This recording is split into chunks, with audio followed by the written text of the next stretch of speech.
आज हम वियतनाम के इतिहास को समझने की कोशिश करेंगे। वियतनाम को औपचारिक रूप से 1945 में यानी भारत से पहले आज़ादी मिल गई थी, लेकिन वियतनाम गणराज्य की स्थापना के लिए वहां के लोगों को 30 साल और संघर्ष करना पड़ा। सबसे पहले ये जानने की कोशिश करेंगे कि गणराज्य किसे कहते हैं। गणराज्य, जिसे अंग्रेजी में रिपब्लिक कहते हैं, इसका अर्थ है ऐसा राष्ट्र जिसके नागरिक प्रत्यक्ष या अप्रत्यक्ष चुनाव के माध्यम से अपने देश के मुखिया का चुनाव करते हैं। जैसे भारत एक गणराज्य है जिसके नागरिक अपने देश के मुखिया को अप्रत्यक्ष चुनाव के माध्यम से चुनते हैं। वियतनाम के इतिहास को समझने के लिए इंडो चाइना शब्द को समझना होगा। यह 3 देशों से मिलकर बना है, वियतनाम, लाओस और कंबोडिया। यहाँ पर बहुत सारे समाज थे। इस पूरे इलाके पर शक्तिशाली चीनी साम्राज्य का वर्चस्व था। बाद के शासकों ने भी चीनी शासन व्यवस्था और संस्कृति को अपनाया। वियतनाम समुद्री सिल्क रूट से जुड़ा रहा है। इस रास्ते वस्तु, व्यक्ति व विचारों की आवाजाही होती थी। वियतनाम पर फ्रांसीसियों के कब्जे के बाद वियतनामियों की जिंदगी पूरी तरह बदल गई। जीवन के हर दहलीज पर इन शासकों से उनका टकराव होने लगा। जब फ्रांसीसियों ने वियतनामियों की संस्कृति को नष्ट करने की कोशिश की, तो वियतनामियों के समाज के हर तबके ने जमकर संघर्ष किया और यहीं से वियतनाम राष्ट्रवाद की शुरुआत हुई। फ्रांसीसी सेना ने पहली बार 1858 में वियतनाम की धरती पर कदम रखा। फ्रांस चीन युद्ध के बाद उन्होंने टोकिन और अनाम पर कब्जा कर लिया और 1887 में फ्रेंच इंडो चाइना का गठन किया।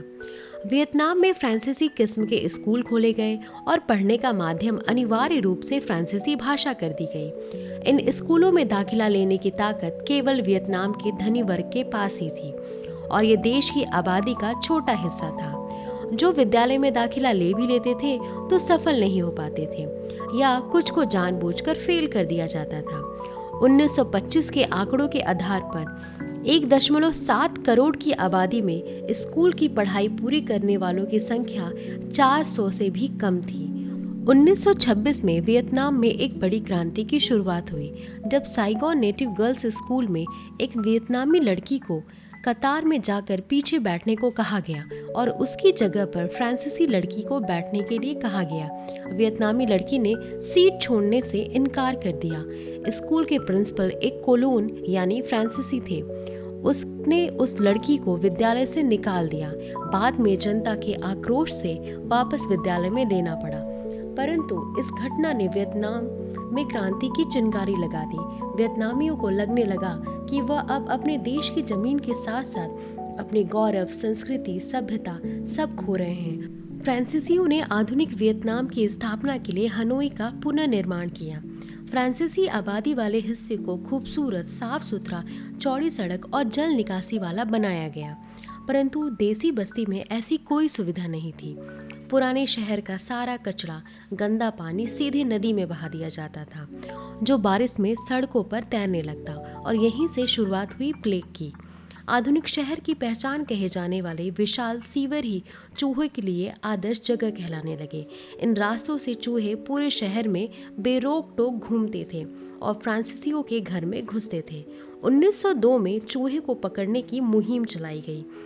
वियतनामियों को चूहे पकड़ने के बदले इनाम दिया जाने लगा, परंतु इन मजदूरों ने भी प्रतिरोध का रास्ता चुना। वह चूहे की पूंछ काटकर फ्रांसीसियों को देते और चूहे को जिंदा छोड़ देते ताकि वो कभी खत्म ही न हो। वह चूहे को बाकायदे पालने भी लगे। वियतनामियों के इस प्रतिरोध से तंग आकर चूहा पकड़ने की मुहिम छोड़ दी गई और इस योजना को 1903 में बंद कर दिया गया। 1930 के दशक की महामंदी ने वियतनाम के रबड़ और चावल के दाम गिरा दिए। चारों तरफ बेरोजगारी और ग्रामीण विद्रोह होने लगा। फ्रांसीसियों ने जुलूसों पर हवाई जहाजों से बमबारी की। फरवरी 1930 में हो ची मिन्ह ने देश में वियतनामी कम्युनिस्ट पार्टी की स्थापना की। उसके 10 वर्ष बाद 1940 में जापान ने वियतनाम पर कब्जा कर लिया। अब वियतनामियों को फ्रांस के साथ साथ जापान के साथ भी लोहा लेना पड़ा, परंतु सितंबर 1945 को वियतनाम ने हनोई को आज़ाद करा लिया। वियतनाम में लोकतांत्रिक गणराज्य की स्थापना की गई और हो ची मिन्ह को उसका अध्यक्ष चुना गया। अब फ्रांसीसियों ने फूट डालो शासन करो की नीति अपनाई। फ्रांसीसी वियतनामियों के सम्राट बाओ दाई को कठपुतली शासक बनाना चाहते थे, जिसके लिए जनता राजी नहीं थी। अंततः युद्ध हुआ और फ्रांस की पराजय हुई। हमेशा की तरह एक और शांति सम्मेलन हुआ, जिनेवा शांति सम्मेलन, जिसमें वियतनामियों को देश विभाजन के लिए बाध्य कर दिया गया। उत्तरी वियतनाम, जहां हो ची मिन और कम्युनिस्टों की सत्ता स्थापित हुई, वहीं दक्षिणी वियतनाम में बाओ दाई की सत्ता बनी रही। परंतु कुछ समय बाद ही बाओ दाई का तख्ता पलट कर दिया गया और उसकी जगह एक दमनकारी निरंकुश शासन की स्थापना हुई। विरोध करने वाले कम्युनिस्टों को जेल भेज दिया जाता या मार दिया जाता था। बौद्ध धर्म को गैर कानूनी घोषित कर दिया गया। दक्षिणी वियतनाम में इस तानाशाही के खिलाफ एक नेशनल लिबरेशन फ्रंट की स्थापना हुई। उसने एक व्यापक मोर्चा खोला। उत्तर में हो ची मिन सरकार और दक्षिण में एनएलएफ ने देश में एकीकरण की मशाल उठाई। इस मशाल की रोशनी से सोता हुआ अमेरिका जाग उठा और उसने वियतनाम में अपना पैर रखकर एक रक्त रंजित इतिहास लिखा। अमेरिका एक पूंजीवादी विचारधारा रखने वाला देश, जो कभी नहीं चाहता था कि वियतनाम में कम्युनिस्ट विचारधारा की जड़ें जमें। उसने अपने देश से सैनिकों को गोला बारूद से लैस कर हवाई जहाज के माध्यम से वियतनाम में तैनात करना शुरू किया। अमेरिका का इस युद्ध में आने से एक नए दौर की शुरुआत हुई। इसके लिए दोनों देशों को भारी कीमत अदा करनी पड़ी। 1965 से 1972 के बीच 47,000 सैनिक मारे गए, 3 लाख घायल हुए, जिसमें से 23,000 सैनिकों को अपंग घोषित कर दिया गया। अमेरिका ने नापाम, एजेंट ऑरेंज और फास्फोरस बॉम्ब से असंख्य वियतनामियों को मार डाला। नापाम एक ऐसा ऑर्गेनिक कंपाउंड है जो अग्नि बॉम्ब में उपयोग होता। यह धीरे धीरे जलता और अगर मानव त्वचा पर चिपक जाता तो जलता ही रहता। एजेंट ऑरेंज वियतनाम युद्ध में अमेरिका द्वारा उपयोग किया जाने वाला एक रासायनिक जहर था, जिसके छिड़काव से पेड़ पत्तियां झड़ जाती।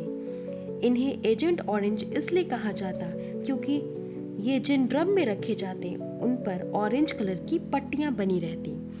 1961 और 1971 के बीच अमेरिका ने वियतनाम पर लगभग 1.1 करोड़ गैलन एजेंट ऑरेंज का छिड़काव किया था, ताकि वियतनाम के जंगल और खेत को तबाह किया जा सके, जिससे वियतनामी इन जंगलों में छुप न सके।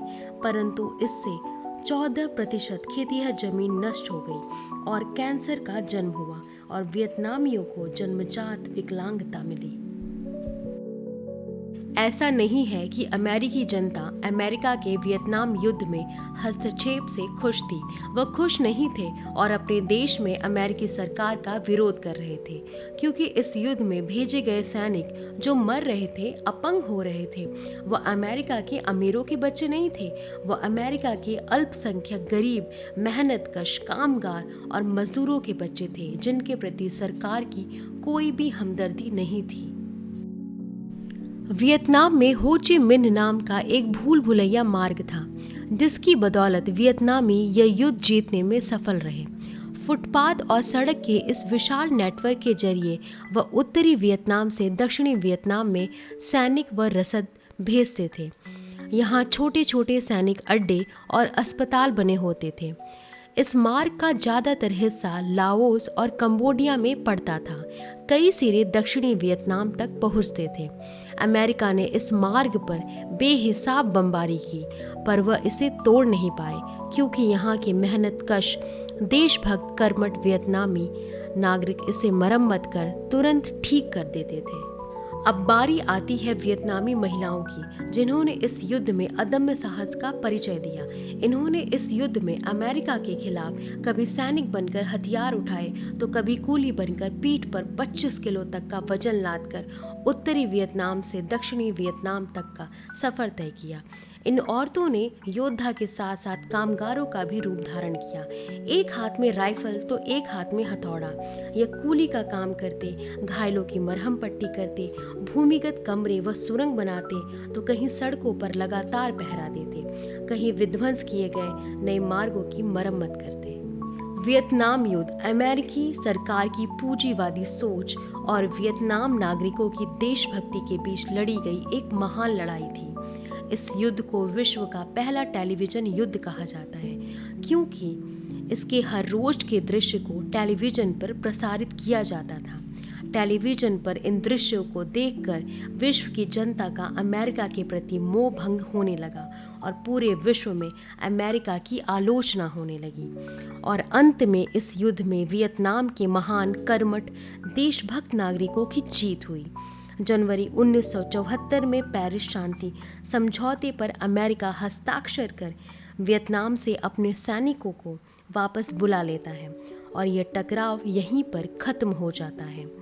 उधर 30 अप्रैल 1975 को NLF राष्ट्रपति महल पर कब्जा कर लेते हैं और वियतनाम के दोनों हिस्सों को मिलाकर एक अटूट राष्ट्र की स्थापना करते हैं। और ये है वक्त के पन्ने। आप सभी का शुक्रिया।